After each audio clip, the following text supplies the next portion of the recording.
following me. 3. Oh, hello. Hello, dear. It's good to see you again. Yes, it's quite interesting. We've met twice, and both times it seems my hair's not been finished. I promise you, I look rather lovely with my hair down. Divine, maybe, but I won't toot my own horn. What's that? Well, I do travel a lot. Thank you. Yes, it's first edition, very limited. One of the first ever made. Yes, I suppose it is quite nice. Well, I understand you want some more reading. Is that right?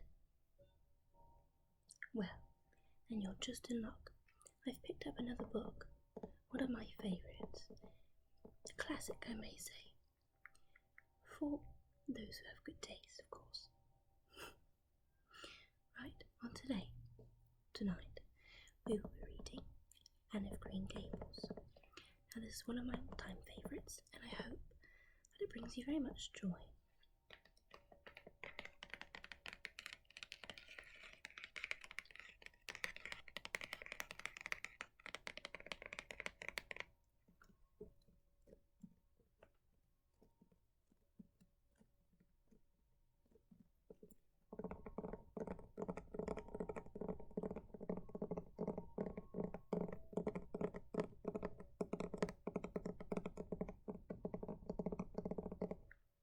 But truly, you'll have to meet me when my hair's done. Maybe we'll have some tea. I think that'd be quite nice. What do you think? I thought so. Right, well, I suppose I should stop chattering. How about we just read? What do you think?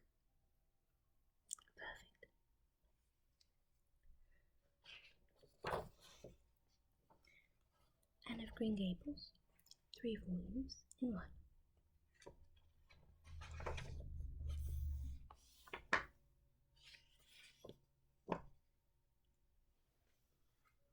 The good stars met in your horoscope, made you of spirit and fire and dew. Browning. Cute little quote in the beginning of the book.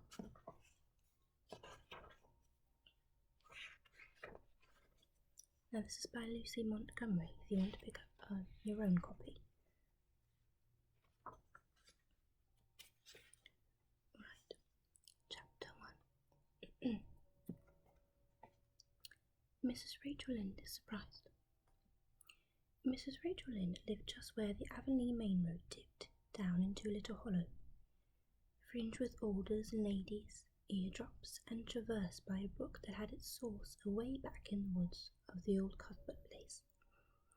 It was reputed to be an intricate, headlong brook in its earlier course through the woods, with dark secrets of pool and cascade, but by the time it reached Lynde's Hollow, it was a quiet, well-conducted little stream, for not even a brook could run past Mrs. Rachel Lynde's door, without due regard for decency and decorum. It probably was conscious that Mrs. Rachel was sitting at her window, keeping a sharp eye on everything that passed, from brooks and children up, and that if she noticed anything odd or out of place, she would never rest until she had ferreted out the ways and wherefores thereof. There are plenty of people in Avonlea and out of it, who can attend closely to their neighbours' business by dint of neglecting their own, but Mrs. Rachel Lynde was one of those capable creatures who can manage their own concerns and those of other folk into the bargain. She was a notable housewife. Her work was always done and well done. She ran the sewing circle, helped the Sunday school, and was the strongest prop of the church's aid society and foreign missions auxiliary. Yet with all this, Mrs. Rachel found abundant time to sit for hours at her kitchen window knitting cotton warp quilts. She had knitted 16 of them, as Avonlea housekeepers were wont to tell in awed voices, and kept keeping a sharp eye on the main road that crossed the hollow and round up the steep red hill, Since Avonlea occupied a little triangular peninsula jutting out into the Gulf of St. Lawrence, with water on two sides of it, anybody who went out of it or into it had to pass over that hill road and so run the unseen gauntlet of Mrs. Rachel's all-seeing eye. She was sitting there one afternoon in early June. The sun was coming in at the window, warm and bright. The orchard on the slope below the house was in a bridal flush of pinky white bloom, hummed over by a myriad of bees. Thomas Lynde, a meek little man whom Avonlea people called Rachel Lynde's husband, was sowing his late turnip seed on the hill behind the farm, and Matthew Cuthbert ought to have been sowing his own on the big red brook field away over by Green Gables.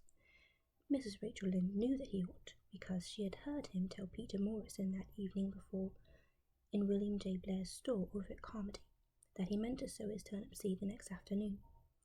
Peter asked him, of course, for Matthew Cuthbert had never been known to volunteer information about anything in his whole life. And yet here was Matthew Cuthbert, at 3:30 on the afternoon of a busy day, placidly driving over the hollow and up the hill. Moreover, he wore a white collar and his best suit of clothes, which was plain proof that he was going out of Avonlea, and he had the buggy and the sorrel mare, which betokened that he was going a considerable distance. Now where was Matthew Cuthbert going, and why was he going there? Had it been any other man in Avonlea, Mrs. Rachel, deftly putting this and that together, might have given a pretty good guess as to both questions.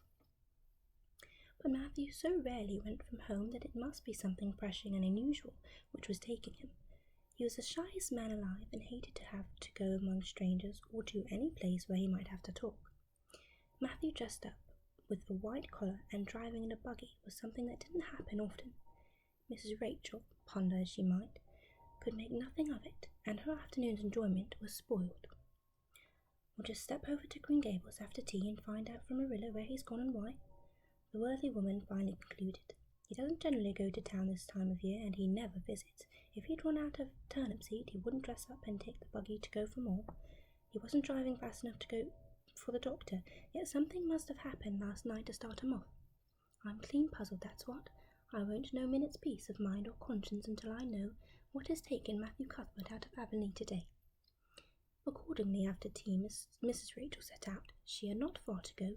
The big, rambling, orchard-embowered house where the Cuthberts lived was a scant quarter of a mile up the road from Lynde's Hollow. To be sure, the long lane made it a good deal further. Matthew Cuthbert's father, as shy and silent as his son after him, had got as far away as he possibly could from his fellow men without actually retreating into the woods when he founded his homestead. Green Gables was built at the furthest edge of his cleared land, and there it was to this day, barely visible from the main road along which all the other Avonlea houses were so sociably situated. Mrs. Rachel Lynde did not call living in such a place living at all. It's just staying, that's what, she said, as she stepped along the deep rutted grassy lane bordered with wild rose bushes. It's no wonder Matthew and Marilla were both a little odd, living away back here by themselves. Trees aren't much company, though dear knows if they were there'd be enough of them. I'd rather look at people. To be sure, they seem contented enough, but then I suppose they're used to it. A body can get used to anything, even to being hanged, as the Irishman said. With this, Mrs. Rachel stepped out of the lane into the backyard of Green Gables. Very green and neat and precise was that yard, set about on one side with great patriarchal willows, and on the other side with prim Lombardies.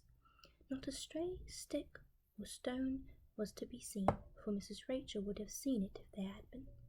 Privately, she was of the opinion that Marilla Cuthbert swept that yard over as often as she swept her house. One could have eaten a meal off the ground without overbrimming the proverbial peck of dirt. Mrs. Rachel rapped smartly at the kitchen door and stepped in when bidden to do so. The kitchen at Green Gables was a cheerful apartment, or would have been cheerful if it had not been so painfully clean as to give it something of the appearance of an unused parlour. Its windows looked east and west. Through the west one, looking out on the backyard, came a flood of mellow June sunlight, but the east one, whence you caught a glimpse of the bloom-white cherry trees and left orchard and nodding, slender birches down in the hollow by the brook, was screened over by a tangle of vines. Here sat Marilla Cuthbert. When she sat at all, always slightly distrustful of sunshine, which seemed to her too dancing irresponsible thing for a world which was meant to be taken seriously. And here she sat now, knitting, and the table behind her was laid for supper. Mrs. Rachel, before she had fairly closed the door, had taken mental note of everything that was on that table. There were 3 plates laid, so that Marilla must have been expecting someone home with Matthew to eat, but the dishes were everyday dishes, and there was only crabapple preserves and one kind of cake, so that expected company would not be any particular company. Yet what of Matthew's white collar and sorrel mare? Mrs. Rachel was getting fairly dizzy with this unusual mystery about quiet, unmysterious Green Gables. "Good evening, Rachel," Marilla said briskly. "This is a real fine evening, isn't it? Won't you sit down? How are your folks?" Something that for lack of any other name might be called friendship existed, and had always existed, between Marilla Cuthbert and Mrs. Rachel, in spite of, or perhaps because of, their dissimilarity. Marilla was a tall, thin woman with angles and without curves. Her dark hair showed some grey streaks and was always twisted up in a hard little knot behind, with 2 wire hairpins stuck aggressively through it. She looked like a woman of narrow experience and rigid conscience, which she was, but there was a saving something about her mouth which, if it had been ever so slightly developed, might have been considered indicative of a sense of humour. "We're all pretty well," said Mrs. Rachel. "I was kind of afraid you weren't, though, when I saw Matthew starting off today. I thought maybe he was going to the doctor's." Marilla's lips twitched understandingly. She had expected Mrs. Rachel up. She had known that the sight of Matthew jaunting off so unaccountably would be too much for her neighbour's curiosity. "Oh, no, I'm quite well, although I had a bad headache yesterday," she said. "Matthew went to Bright River. We're getting a little boy from an orphan asylum in Nova Scotia, and he's coming on the train tonight." If Marilla had said that Matthew had gone to Bright River to meet a kangaroo from Australia, Mrs. Rachel could not have been more astonished. She was actually stricken dumb for 5 seconds. It was unsupposable that Marilla was making fun of her, but Mrs. Rachel was almost forced to suppose it. "Are you in earnest, Marilla?" she demanded, when voice returned to her. "Yes, of course," said Marilla, as if getting boys from orphan asylums in Nova Scotia were part of the usual spring work on any well-regulated Avonlea farm instead of being an unheard-of innovation. Mrs. Rachel felt that she had received a severe mental jolt. She thought in exclamation points. A boy! Marilla and Matthew Cuthbert, of all people, adopting a boy from an orphan asylum! Well, the world was certainly turning upside down. She would be surprised at nothing after this, nothing. "What on earth put such a notion into your head?" she demanded disapprovingly. This had been well done without her advice being asked, and must perforce be disapproved. "Well, we've been thinking about it for some time, all winter in fact," returned Marilla. "Mrs. Alexander Spencer was up here one day before Christmas, and she said she was going to get a little girl from the asylum over in Hopetown in the spring." My apologies. Her cousins live there, and Mrs. Spencer has visited her and knows all about it. So Matthew and I have talked it over off and on ever since. We thought we'd get a boy. Matthew's getting up in years, he's 60, and he isn't so spry as he once was. His heart troubles him a good deal, and you know how desperate hard it is got to be to get hired help. There's never anybody to be had but those stupid half-grown little French boys, and as soon as you do get one broke into your ways and taught something, he's up and off to the lobster canneries or the States. At first Matthew suggested getting a Boronado boy, but I said no, flat to that. They may be all right, I'm not saying they're not, but no London street Arabs for me, I said. Give me a native born at least. There will be a risk, no matter who we get. But I'll feel easier in my mind and sleep sound at nights if we get a born Canadian. So in the end we decided to ask Mrs. Spencer to pick us out one when she went over to get a little girl. We heard last week she was going, so we sent her word by Richard Spencer's folks at Carmody to bring us a smart, likely boy of about 10 or 11. We decided that would be the best age, old enough to be of some use in doing chores, right off young enough to be trained up proper. We mean to give him a good home and schooling. We had a telegram from Mrs. Alexander Spencer today. The mailman brought it from the next station, saying they were coming on the 5:30 train tonight. So Matthew went to Bright River to meet him. Mrs. Spencer will drop him off here. Of course, she goes on to White Sands Station herself. Mrs. Rachel prided herself on always speaking her mind. She proceeded to speak it now, having adjusted her mental attitude to this amazing piece of news. Well, Marilla, I'll just tell you plain that I think you are doing a mighty foolish thing, a risky thing, that's what. You don't know what you're getting. You're bringing a strange child into your house and home, and you don't know a single thing about him, nor what his disposition is like, nor what sort of parents he had, nor how he's likely to turn out. Why, it's only last week I read in the paper how a man and his wife up west of the island took a boy out of the orphan asylum and he set fire to their house at night. Set it on purpose, Marilla, and nearly burnt them to a crisp in their beds. And I know another case when an adopted boy used to suck the eggs. They couldn't break him off of it. If you had asked my advice in the matter, which you didn't do, Marilla, I'd have said, for mercy's sake, not to think of such a thing, that's what. This job's comforting seemed neither to offend nor alarm Marilla. She knitted steadily on. I don't deny there's something in what you say, Rachel. I've had some qualms myself, but Matthew was terrible set on it. I could see that, so I gave in.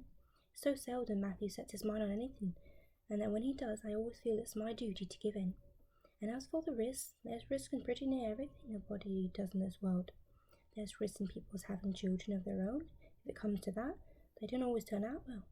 And the Nova Scotia's right close to the island. It isn't as if we're getting him from England or the States. He can't be much different from ourselves. Well, I hope it'll turn out all right, said Miss Rachel in a tone that plainly indicated her painful doubts. Only don't say I didn't warn you if he burns Green Gables down. I heard of a case over in New Brunswick where an orphan asylum child did that and the whole family died in fearful agonies. Only it was a girl in that instance. Well, we're not getting a girl, said Marilla, as if poisoning wells were a purely feminine accomplishment and not to be dreaded in the case of a boy. I'd never dream of taking a girl to bring up. I wonder at Mrs. Alexander Spencer for doing it, but there, she wouldn't shrink from adopting a whole orphan asylum if she took it into her head. Mrs. Rachel would have liked to stay until Matthew came home with his imported orphan, but reflecting that it would be a good 2 hours at least before his arrival, she concluded to go up to the road to Robert Bell's and tell them the news. It would certainly make a sensation second to none, and Mrs. Rachel dearly loved to make a sensation. So she took herself away, something to Marilla's relief, for the latter felt her doubts and fears reviving under the influence of Mrs. Rachel's pessimism. Well, of all things that ever were or will be, ejaculated Miss Rachel, when she was safely out in the lane, it does really seem as if I must be dreaming. Well, I'm sorry for that poor young one, and no mistake. Matthew and Marilla don't know anything about children, and they'll expect him to be wiser and steadier than his own grandfather. If so, be he's ever had a grandfather, which is doubtful. It seems uncanny to think of a child at Green Gables somehow. There's never been one there, for Matthew and Marilla were grown up when the new house was built, if they ever were children, which is hard to believe when one looks at them. I wouldn't be in that orphan's shoes for anything. My, but I pity him, that's what. So said Mrs. Rachel to the wild rose bushes out of the fullness of her heart. But if she could have seen the child who was waiting patiently at the Bright River station at that very moment, her pity would have been still deeper and more profound. Well, how did you like the first chapter? Yes, I agree, it's very old-fashioned, but I promise you it gets quite good. We haven't even met the orphan yet.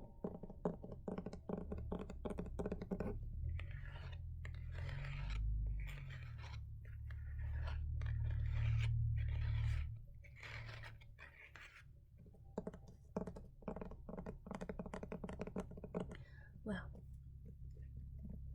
next time you'll have to meet me when, like I've mentioned, my hair is not in this fret, and maybe we'll have some tea and I'll read another book to you. That is if you find me, although you've already found me twice, so I suppose if our paths cross again, which is apparently more likely than I thought, I'll read you another book.